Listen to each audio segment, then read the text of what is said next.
Salut, moi c'est Eugénie Witz et je te souhaite la bienvenue dans ton podcast Voyage encore.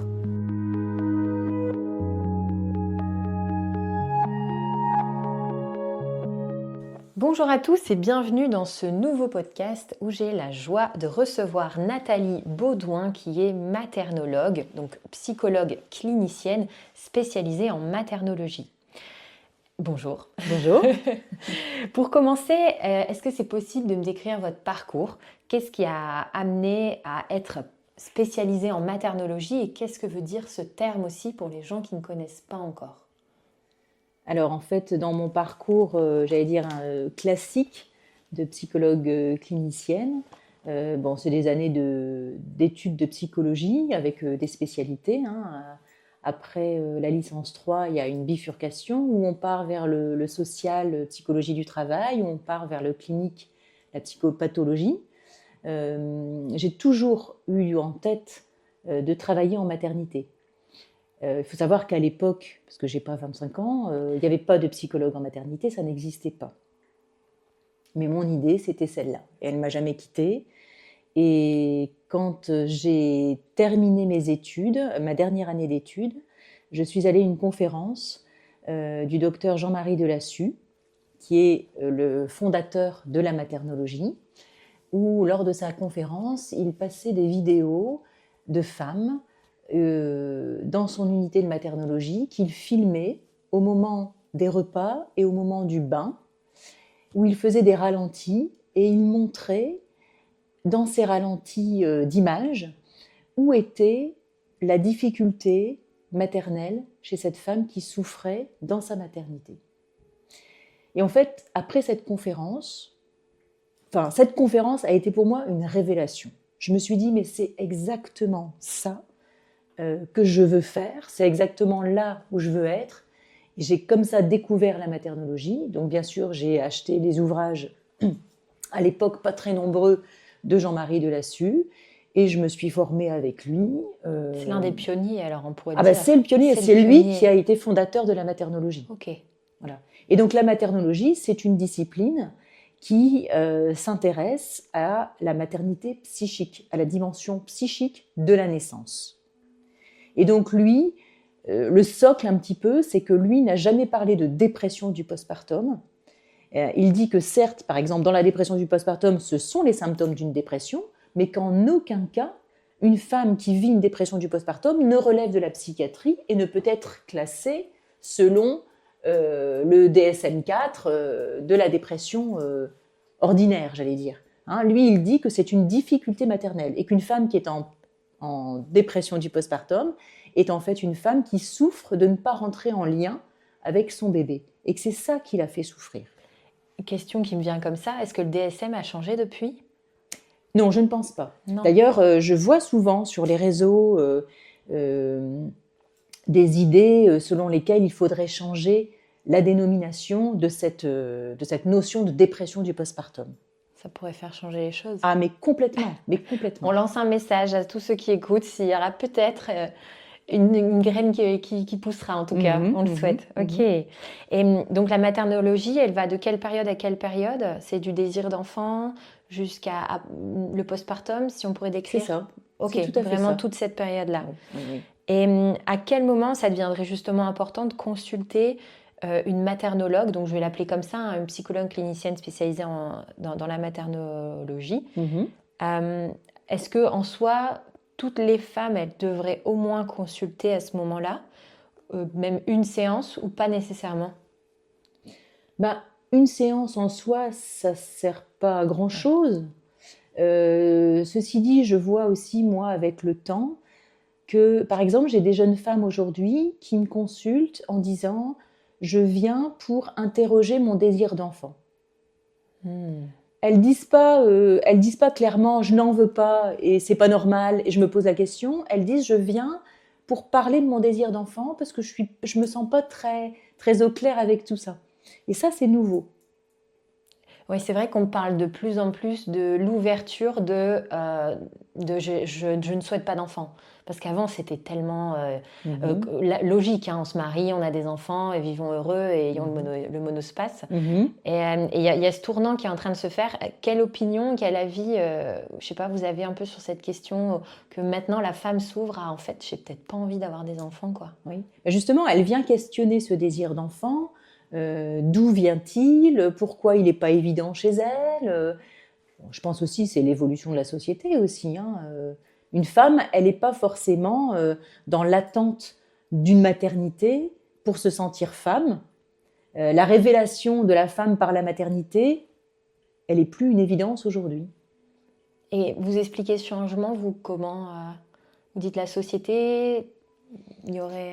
Oui, la société, les histoires familiales. Ouais, aussi.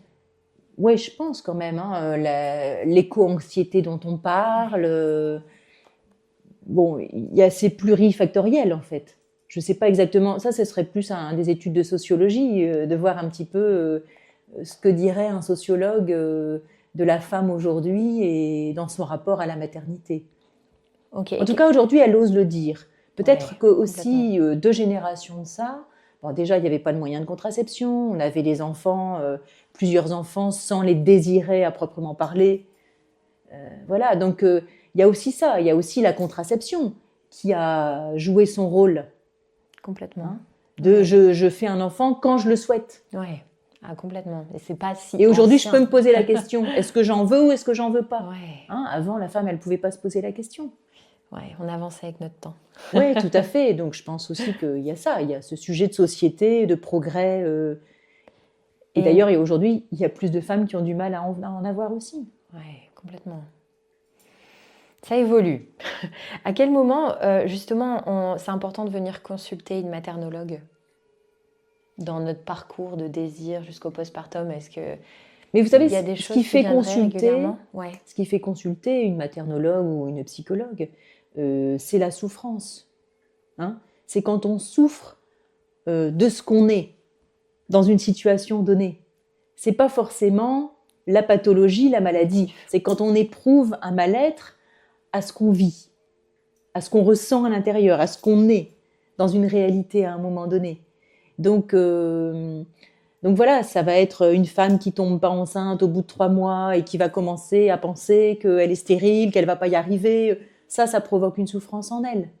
Donc elle va consulter. Non pas pour savoir si elle est stérile ou pas, mais pour dire, voilà, je vis mal cette période d'attente, j'ai conscience que c'est disproportionné, mais ça génère chez moi une anxiété, des cauchemars, un malaise, des idées obsessionnelles. Voilà ce qui fait consulter au point de départ. Hein, une femme qui est enceinte et qui vit mal sa grossesse, elle va consulter parce qu'elle vit mal sa grossesse.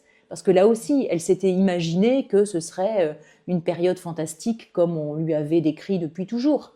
Et puis, elle ne le vit pas bien, pour différentes raisons. Ouais, complètement. Ça me parle totalement, cette réponse. J'aime Voilà. bien. Merci. Et c'est ça qui amène à À consulter un venir professionnel. consulter. Ouais, complètement. Ok. Ça amène à sentir dans leur corps comment je vais en ce moment, quoi. C'est aussi se poser cette question-là. Mhm. Est-ce que je suis dans une période de souffrance ou pas? Ce qui m'amène à une autre question pour vous. Qu'est-ce qui va se jouer psychologiquement, mais aussi, même j'ai envie de dire physiologiquement, lorsqu'on a ce désir d'enfant qui arrive en nous? Et là, j'avais envie de parler un petit peu personnellement. Quand j'ai eu d'un coup ce désir d'enfant, donc j'ai un petit garçon de 2 ans, d'un coup c'est arrivé comme ça, comme la foudre peut tomber, je me suis dit waouh, là j'ai envie d'un bébé. Mais c'était très corporel, il y avait un peu ce truc, je ne sais pas pourquoi, mais mon corps il a une envie énorme d'avoir un bébé. Est-ce qu'il y a des choses qui ont été montrées, démontrées peut-être autour de tout ça? Alors, il y a les actions des hormones. Bon, moi, je ne suis pas médecin. Hein. Et je me dis toujours, quand les femmes, elles parlent de leurs hormones en disant, bah oui, j'ai ça, ce sont mes hormones. Ouais, je leur dis, oui, c'est vrai. Ceci dit, toutes les femmes ont les mêmes hormones, toutes les femmes ont les mêmes taux d'hormones à des moments donnés, et elles n'éprouvent pas ça pour autant. Donc, si c'était que les hormones, on aurait toutes les mêmes symptômes. On dit que le désir d'enfant, c'est un désir d'enfance. C'est-à-dire que la femme aurait ce désir de replonger dans son enfance pour revivre, pour revisiter un petit peu son parcours d'enfance. Okay. Alors c'est aussi plurifactoriel. Une femme, elle va avoir son âge, elle va avoir son horloge biologique. Il suffit qu'elle aille à sa visite gynécologique annuelle et que le médecin lui dise « Ah, vous avez 33 ans ?» Bah écoutez, faudrait peut-être pas tarder. Vous savez, d'ici 2 ans, on va vous dire que vous êtes vieille, d'ici 2 ans. Voilà. Donc elle vient quand même susciter quelque chose, par exemple. Vous voyez, ça peut être par rapport à son histoire familiale. On peut imaginer, je sais pas moi, une femme qui a des difficultés relationnelles très importantes avec sa mère, voire même qui a coupé les ponts avec sa mère, et qui se retrouve aujourd'hui à un âge où elle a dépassé quelque part le seuil où elle aurait pu répéter, reproduire quelque chose de la relation avec sa propre mère, par exemple. C'est-à-dire que chaque histoire est singulière. Complètement. Il y a toute cette histoire transgénérationnelle, toute cette histoire familiale. Il y a des clignotants extérieurs qui viennent de la part d'un médecin, de la part d'une rencontre amoureuse. Il y a des femmes aussi qui ont été, enfin moi j'ai des femmes qui ont été mariées 10 ans sans désir d'enfant. Il y a une rupture du couple et elle rencontre un homme et 6 mois après elle est enceinte. Et elle dit j'ai senti ce désir parce que j'étais avec cet homme-là. Alors que pendant 10 ans j'ai toujours dit que je ne voulais pas d'enfant. C'est aussi des rencontres amoureuses, des alchimies. Ouais, j'aime beaucoup ces réponses et le lien avec l'enfance aussi. Ouais, c'est fort de revenir cet adulte qui repart aussi à son stade d'enfant aussi intérieur. Parce que c'est ce que va vivre la femme pendant sa maternité. Ok, mais ça va venir justement à qu'est-ce qui va changer dans sa psyché pendant la grossesse? Qu'est-ce qui va... Ouais, c'est une énorme question. Ouais, c'est une énorme question.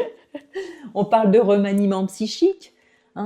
Alors, selon moi, mais j'en fais quelque chose de personnel, puisque ce n'est pas prouvé scientifiquement aujourd'hui, pour moi, une femme, pendant sa grossesse, revit quelque chose de sa vie intra-utérine.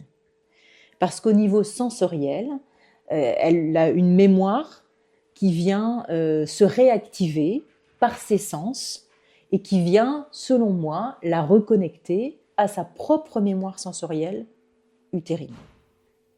Ça me parle. Oui, je dirais jamais le contraire. Je pense, on voit plusieurs histoires de toute façon qui font écho à ça. Complètement. Et j'ai une deuxième question qui me viendrait quand même tout de suite à ça quand on a plusieurs enfants. Du coup, est-ce qu'à chaque fois on revit notre mémoire utérine peut-être à des strates différentes, à des niveaux? Fait. Ouais, okay. Tout à fait. Ça ne veut pas dire que ce soit plus ou moins profond.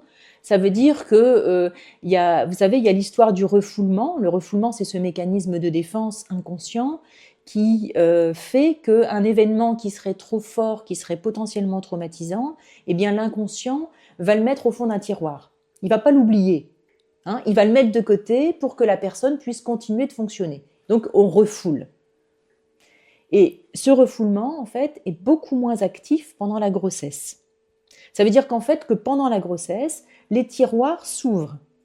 Les événements qui avaient été refoulés peuvent remonter à la surface. C'est pour ça que dans les cas, par exemple, extrêmes, moi j'ai vécu des femmes qui ont eu des flashs, des souvenirs pendant leurs rêves qu'elles avaient été abusées. Elles ne s'en souvenaient plus, entre guillemets, jusqu'alors. Et pendant leur grossesse, des souvenirs sont remontés à la surface. Voilà. Elles ne les avaient pas oubliés, elles les avaient refoulés. Ouais. Il y en a qui disent que c'est comme mettre sur un plateau tous ces tiroirs pour dire ok, en fait là c'est peut-être un moment ou en tout cas une période pour venir travailler sur soi. Je mets des grosses guillemets quand mais c'est certain, ça favorise l'introspection. Puisqu'on a accès plus facilement à l'inconscient, ça favorise forcément l'introspection. Et moi je pense aussi que cette sensorialité exacerbée permet à la femme de plonger en elle beaucoup plus facilement aussi. Le côté négatif, c'est qu'il y a cette hypersensibilité que décrivent les femmes enceintes. Mais le côté positif, c'est que justement, il y a une ouverture plus profonde en elle. Qui est en train de se faire. Qui est en train de se faire. Ouais, complètement. Est-ce qu'il y a quand même certaines émotions qui sont un peu, pareil, je mets des guillemets quand je dis universelles pendant cette période ou pas vraiment? Ou c'est encore pareil, multifactoriel, vraiment propre à chacun, même si on sait que chaque être Et unique. Il y a un tronc commun. Ok. Il y a un tronc commun, mais je pense qu'on ne peut pas le généraliser, parce qu'il y a des femmes qui restent assez fermées à cette hypersensibilité, qui vont continuer par exemple d'être hyperactives, qui vont arriver à leur congé maternité en le repoussant au maximum, et pas s'arrêter sur ces sensations de corps. Ça, il y en a, ouais. Il y en a. Ouais. Et elles arrivent à se fermer à ça. Ça serait encore un débat, tout ça. Ah oui. Bon, il faudra plus d'un podcast pour ça. Ça me mène à une croyance que j'avais envie de partager et d'avoir un peu votre opinion là-dessus. On dit que les bébés absorbent les émotions de la mère comme une éponge quand ils sont dans le ventre de leur maman. Est-ce que c'est une croyance, du coup, je disais que certains ont pu peut-être entendre, parce que parfois, ça peut aussi amener de la culpabilité pour la mère à ce moment-là. Qu'est-ce que vous en pensez de cette phrase ? Alors, moi, je ne peux parler que de l'accompagnement que je fais avec mes patientes. Quand une patiente arrive et me dit qu'elle a de la culpabilité, qu'elle ressent de la culpabilité parce qu'elle pense négatif parfois, qu'elle a été amenée à penser qu'elle voulait plus de ce bébé, par exemple, de cette ambivalence qui existe chez toute femme enceinte. Et donc, dans l'après-coup, la femme ressent une culpabilité. En fait, je leur explique qu'il y a une différence entre leur mental, la façon dont elles vont penser les choses dans leur tête, et de la façon dont elles vont les ressentir profondément dans leur cœur. C'est le côté émotionnel et c'est le côté mental. Et je pense que le bébé in utero, il est relié au cœur de sa mère, sans aucun doute. Ça oui. Voilà. Et donc, quand on est dans l'émotionnel profond, l'émotionnel du cœur, alors le bébé va recevoir l'information. Par contre, la mère, elle peut penser ce qu'elle veut. Le bébé, il n'est pas branché sur son cerveau, il n'est pas branché sur sa tête. Elle peut avoir des pensées oh, aujourd'hui, j'aurais bien fait un footing, voilà, j'aurais bien déposé mon ventre, je serais bien partie. Voilà. Et alors, c'est pas grave. Elle n'envoie pas d'ondes négatives à son bébé. Elle est juste dans sa tête et dans son envie. Par contre, elle va vivre un deuil, par exemple.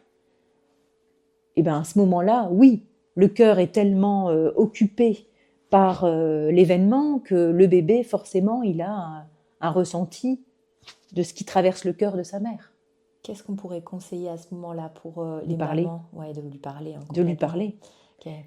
Moi, j'aime bien dire aux mamans, je ne sais pas, vous me direz si ça vous parle, et peut-être que je me plante, j'en sais rien, c'est de parfois dire au bébé, ce que je ressens, ce n'est pas en lien, par exemple, on parle d'un deuil, en lien avec toi, c'est mes émotions à l'extérieur, tu n'es pas responsable de ce que je suis en train de vivre, pour se laisser traverser aussi par ça. Est-ce que c'est une bonne chose Oui, bien sûr. Alors, ce sera difficile à prouver, quelque part, que le bébé in utero comprend c'est une question d'intention. Ce qu'on lui dit. Oui, voilà, complètement.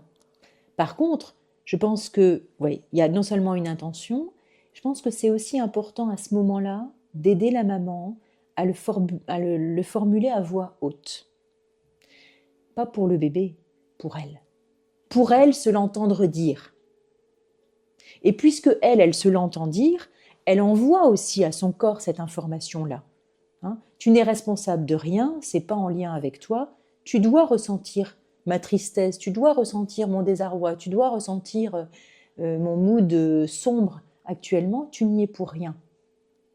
C'est parce que je vis ça actuellement, etc.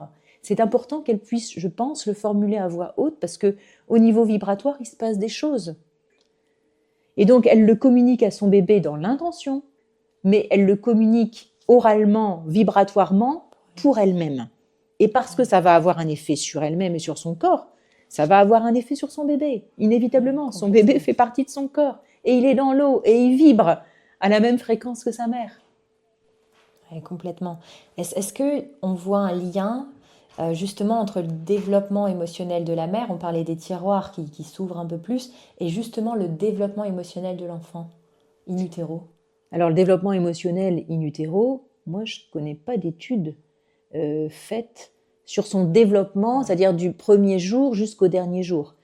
Les expériences, elles sont souvent faites pour la plupart au dernier trimestre, où on arrive à montrer que le bébé réagit, notamment par son rythme cardiaque ou par ses mouvements, à l'émotion de sa maman. Des petites expériences qui sont faites où on va créer un stress chez la mère, où on va par exemple lui dire de chanter. Et du coup, ça crée un stress parce que, timidement, elle n'ose pas chanter à voix haute. Et donc, ça crée un stress et on voit le bébé qui réagit parce que son rythme cardiaque s'accélère ou qui réagit par des mouvements.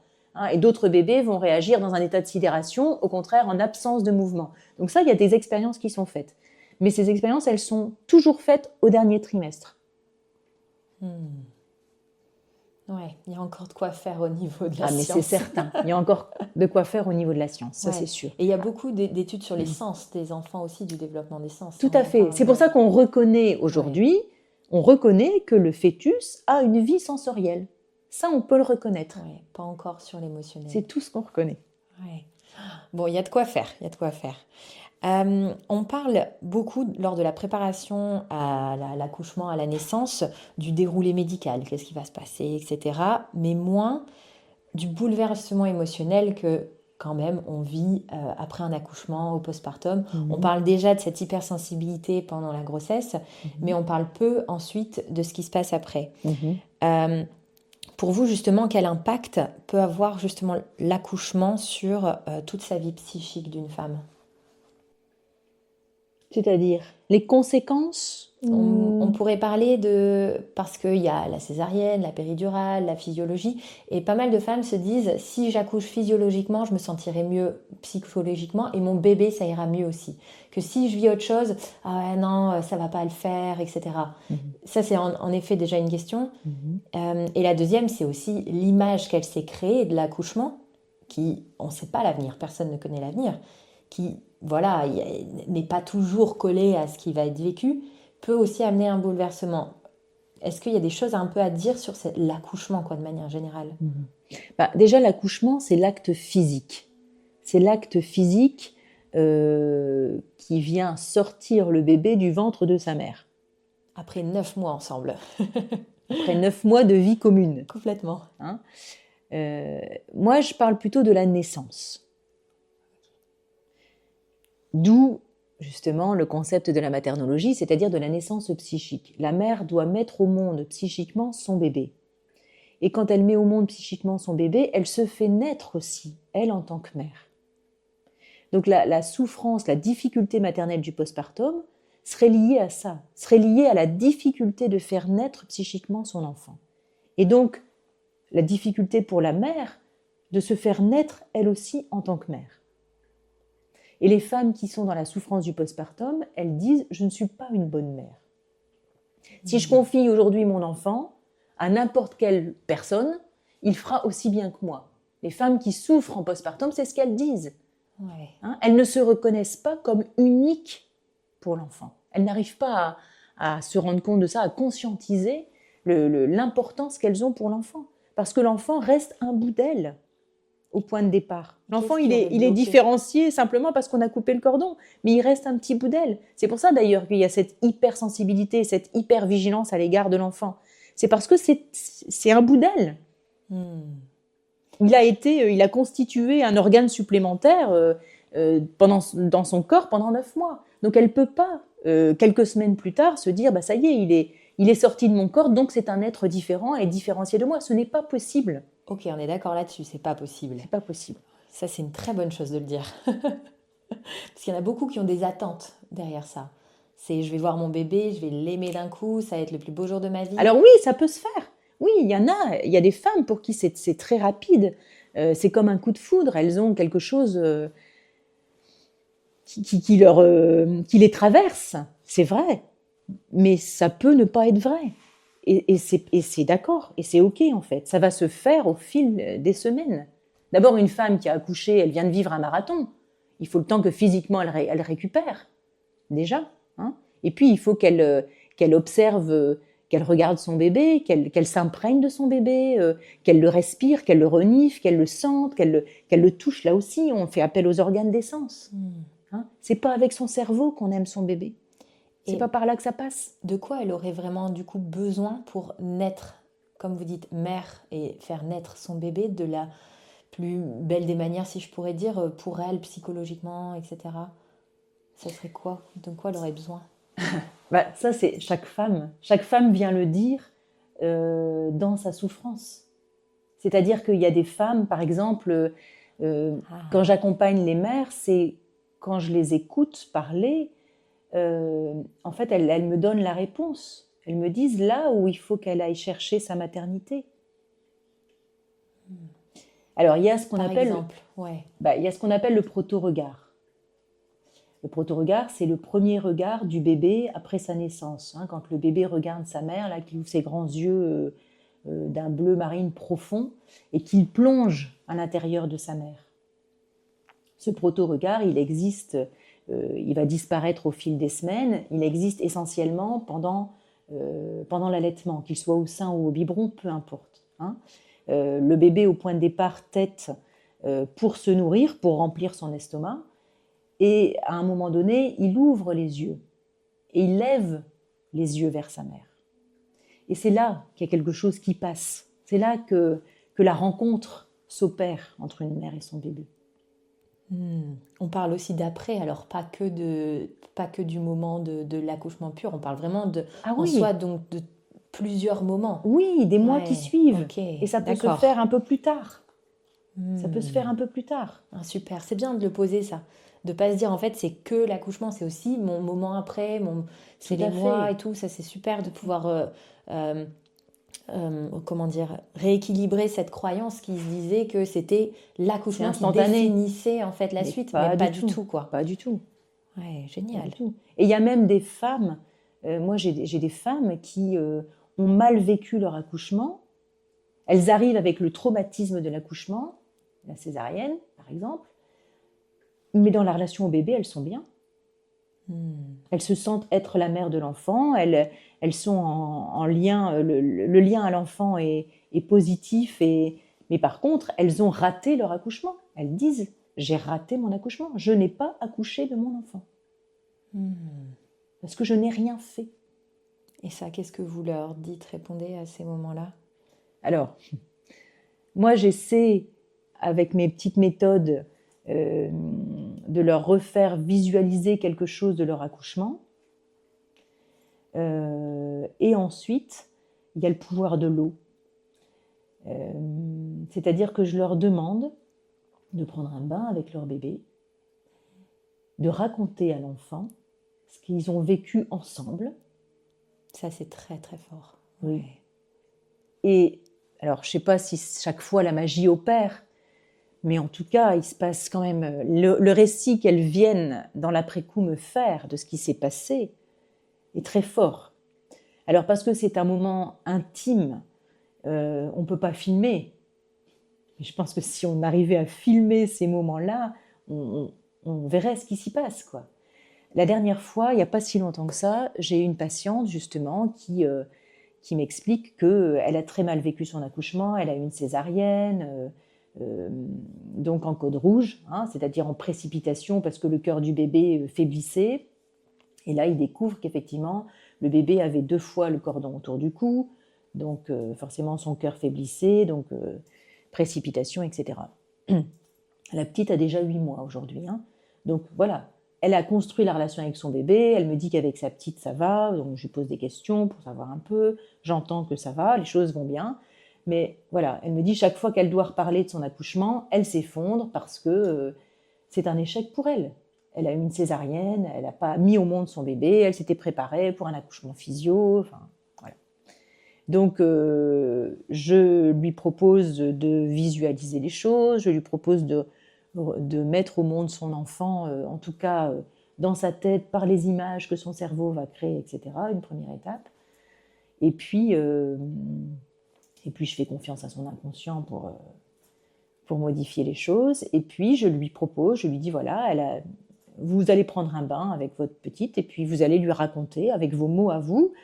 J'en dis pas trop parce que je veux pas induire, je veux que ce soit spontané. Avec vos mots à vous, vous allez lui raconter en fait ce qui s'est passé, qu'elle était dans votre ventre dans l'eau et que toutes les deux, aujourd'hui, vous êtes dans l'eau et que vous lui racontez. Je lui dis, vous inquiétez pas, les mots vont venir spontanément. Vous créez une ambiance peut-être un petit peu tamisée, vous mettez une petite musique qui vous qui vous apaise, parce que vous aussi, vous allez revivre des choses, votre émotion, elle va revenir, voilà. Et puis elle revient à la séance d'après, elle me raconte, elle me dit je n'en revenais pas de la réaction de mon enfant. Donc elle m'a expliqué, voilà, elle a pris un bain et elle a raconté à sa petite les choses en disant quand tu étais dans l'eau, quand tu étais dans le ventre de maman, au moment où tu es né, il y a eu beaucoup de peur, une précipitation, j'ai eu peur pour toi, j'ai eu peur pour moi, parce que tu étais dans mon ventre et que tu avais le cordon autour du cou. Et elle me dit en fait qu'elle était assise, la petite dans la baignoire, elle jouait tranquillement, lui donnant l'impression qu'elle écoutait sans écouter, quand elle jouait avec ses jeux. Et quand la maman a commencé à parler du cordon autour du cou, la petite a commencé à taper violemment sur l'eau. Elle me dit j'avais l'impression qu'elle mettait en action ce qu'elle a ressenti quand elle était dans mon ventre. Elle se débattait, elle tapait violemment sur l'eau. Elle me dit ça n'a pas duré longtemps, parce que de toute façon ça n'a pas duré longtemps non plus in utero, parce qu'il a fallu la sortir. Et au moment où elle lui a dit donc on a ouvert mon ventre pour te laisser sortir, et à ce moment-là en fait la petite est venue spontanément sur le ventre de sa mère. Et elle me dit, elle a glissé jusqu'à ma poitrine, comme si en fait elle revivait, elle rejouait sa naissance elle-même. C'est hyper émouvant d'entendre ça. Ouais. Ouais.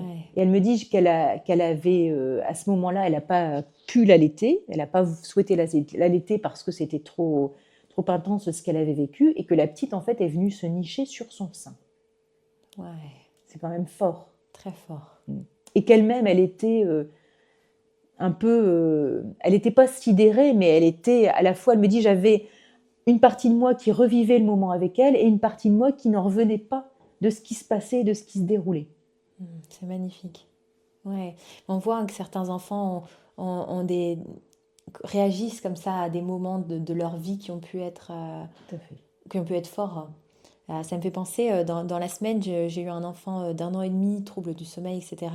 On discutait avec la mère, et le cabinet est assez grand. Il était en train de jouer, vraiment, il faisait sa popote.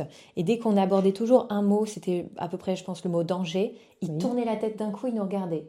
Et après, hop, il repartait dans ses jeux.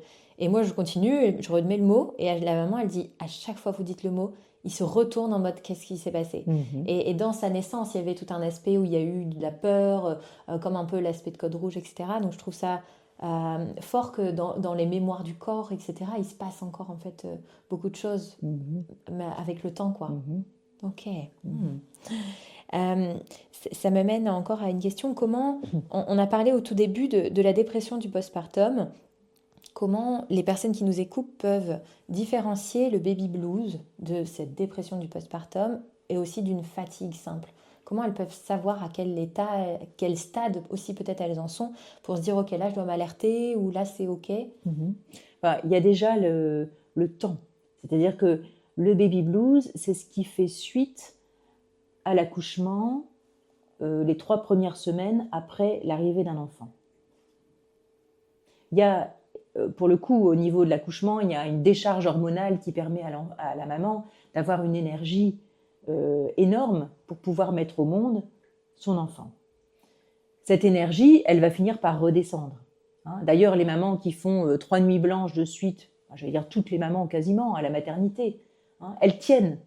Elles ne sont pas épuisées à la maternité. C'est après, c'est au retour à la maison qu'elles ressentent l'épuisement et qu'elles ressentent ces nuits blanches et ce manque de sommeil, etc.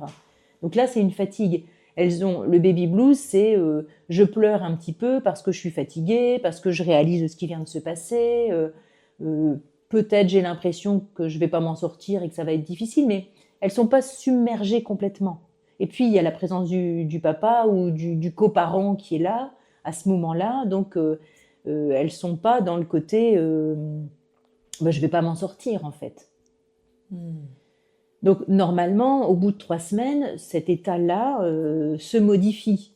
D'abord, elles arrivent à dormir un tout petit peu, elles arrivent à récupérer, elles commencent à prendre un peu leur marque autour de leur bébé. La dépression du postpartum, il y a 2 périodes assez sensibles, c'est 6-8 semaines après l'accouchement ou 6-8 mois. Ok. Ouais, parce qu'il y a aussi cette période-là. Parfois, il y a des femmes qui ne déclarent pas hein, et qui sont toujours... Après, quand elle le raconte, on voit qu'elle donnait le change.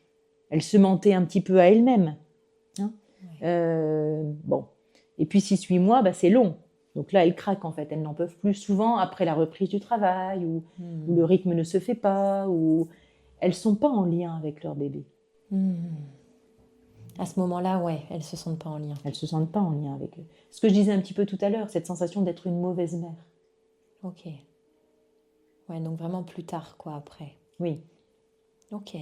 Et il existe du coup des associations, des numéros, des psychologues maternologues pour venir soutenir ça, c'est aussi important de le dire et de le poser. Je le mettrai de toute façon dans la description, tous les assos qui existent et les numéros, et aussi votre numéro si il y a des personnes qui veulent vous voir. D'ailleurs, vous faites du visio aussi ou pas? Oui, je fais Ok, du visio. donc voilà, on le pose si des personnes ont besoin. Comment elles peuvent se préparer justement à ce baby blues après? Est-ce qu'il y a des choses qui peuvent les soutenir là-dedans? Oui, parce que on en parle quand même beaucoup aujourd'hui. C'est l'histoire un petit peu du village autour de la maman. Quel soutien elle a de la part du papa déjà, ou de la part du coparent. Ensuite, il y a le côté remplissez votre frigo avant d'accoucher pour que tout ce qui est intendance, une fois que vous rentrez à la maison avec bébé, ne constitue pas une charge mentale pour vous. Voilà, c'est des amis qui peuvent peut-être venir plus tard. Ils ne sont pas obligés de venir découvrir le bébé tout de suite. Hein, au moment où c'est de vivre au rythme du bébé, c'est de ne pas être dans des exigences par rapport au ménage, par rapport au rangement, c'est de se laisser un petit peu porter, un petit peu vivre au rythme du bébé. Maintenant, je pense que quand une femme doit traverser un moment difficile parce que dans son histoire il s'est passé des choses et qu'elle doit aller revisiter tout ça, j'ai l'impression que c'est un peu inévitable. C'est justement ce qui m'a amené à la question où je voulais parler un petit peu de cette phase transgénérationnelle. Est-ce qu'il peut exister des répétitions, vous avez déjà un petit peu répondu, mais c'est pour aller plus loin, autour de la naissance? Oui, bien sûr. Je pense à une patiente qui est née prématurée et qui a donné naissance à un bébé prématuré. Oui, parce que ça rejoint un petit peu, moi, mon hypothèse de une femme. Si une femme revit sa vie intra-utérine quand elle est enceinte, elle va aussi revivre quelque chose de sa propre naissance au moment où elle va donner naissance. C'est un peu la suite de la situation. Ça passe aussi par là. Vous voyez ? Le problème, c'est qu'on va venir faire des raccourcis en disant « Ah alors donc, moi, si je suis née par césarienne, ça veut dire que je dois… » Non. On est d'accord. Ça aussi, il le dire. Il faut jamais faire de raccourcis et de systématique pour tout. Mais quand on accompagne des femmes, on se rend bien compte que quand même, dans l'histoire familiale, on retrouve des choses. Voilà, il peut y avoir des prédispositions, mais pas des obligations, quoi. Bien on va sûr. dire ça comme ça. Ok. Vous avez écrit un livre qui s'appelle En devenant mère, le retour vers soi. À qui s'adresse votre livre et qu'est-ce qu'on peut y retrouver dedans? Justement, ce livre s'adresse à toutes les femmes, en fait. C'est pas un livre pour les professionnels en tant que tel. C'est au contraire le souhait de vulgariser certains concepts très psy pour que ces concepts soient abordables pour tout le monde et pour qu'une femme puisse comprendre qu'elle va traverser quelque chose de profond qui va lui permettre un retour vers elle. Voilà, avec des petites situations rencontrées pour que chaque femme puisse s'identifier et se retrouver dans certains épisodes de vie. Oui, ça, j'ai vu voir qu'il y avait pas mal d'histoires. Oui. Et ça, c'est chouette, ça permet de visualiser aussi. Et de se dire aussi, je suis pas seule, quoi. Oui, exactement. Complètement, ça c'est chouette. Donc un très beau livre qu'on peut retrouver où? Que via moi. Ok, sur votre site internet? Oui, sur mon site internet. D'accord, je le mettrai dans la description s'il y a des personnes qui sont intéressées. Vraiment un très très beau livre. Ce qui nous amène tout doucement à cette fin d'interview. Il y aurait peut-être un mot ou quelque chose, une idée que vous auriez envie de partager à toutes les personnes qui nous écoutent avant? L'idée, c'est rendre à la maternité toute sa sacralité. Ah, ok, oui. Pour moi, c'est une période sacrée dans la vie d'une femme. Alors, je parle de la femme, et je crois que on a tendance, alors pas à minimiser parce qu'on en parle beaucoup, mais peut-être un petit peu trop à la médicaliser, à lui donner des solutions toutes faites, je crois. Et en même temps, donner des informations, je trouve ça très bien. Mais trop d'informations vient nuire aux jeunes mamans qui s'installent dans des protocoles, qui ont déjà justement des idées toutes faites et qui ne laissent pas leur spontanéité, leur cœur parler. Complètement leur corps, leur cœur, l'intuition, j'ai envie de dire aussi. Qui ne laissent pas leur senti. Hein. Quand on leur demande mais vous ressentez quoi au plus profond d'elles-mêmes, elles n'arrivent pas à le dire. Parce qu'elles ont leurs idées, elles ont lu, elles ont beaucoup lu, elles ont beaucoup de savoir. Mais c'est dans leur tête. Ouais, c'est trouver un équilibre entre avoir l'information activée, mais ne pas oublier son corps. C'est ça. Et cette connexion au bébé, cette intuition, se laisser vivre. Corporalité, complètement. Ouais. Ah, c'est super d'avoir pu poser ça là. Il y a une petite question que je pose à tout le monde en fin d'interview. Quelle pratique ou habitude de vie a changé la relation avec vous-même, avec votre corps, avec vos émotions, que vous aimeriez transmettre ou partager aux personnes qui nous écoutent? Moi, dans mon rapport à moi, c'est la dimension corporelle, justement. Parce que en tant que professionnelle de la santé mentale, effectivement, j'étais très tournée vers le mental, le psychisme, et que progressivement, dans ma vie de femme, dans ma vie de mère et dans ma vie de professionnelle, le rapport au corps a pris toute sa place. Et que justement, il n'y a pas une tête et un corps séparés, en fait. Hein. Il y a cette unité du corps et de l'esprit qui est très, très, très, très importante, en fait. Qui est indissociable. Indissociable. Voilà. Ouais, et que c'est pour ça que dans la prise en charge de la maternité, pour moi, c'est une prise en charge globale. Et que, d'ailleurs, tout à l'heure, j'y pensais par rapport à la dépression du postpartum. Si une femme a quelques réticences et résistances à consulter un psy au point de départ, parce que c'est pas évident, hein, c'est difficile d'aller parler de ce qui fait souffrir à l'intérieur et ce qui n'est pas palpable. Je pense que d'aller d'abord dans la dimension corporelle, ça peut les aider. C'est-à-dire justement en consultant un ostéopathe, en travaillant sur son corps, parce qu'en travaillant sur son corps, elle va ouvrir aussi les portes de son inconscient, elle va se livrer, elle va parler avec le professionnel du corps, et ça va l'aider en fait, ça va l'aider à cheminer. Oui, complètement. C'est souvent un bon point de départ.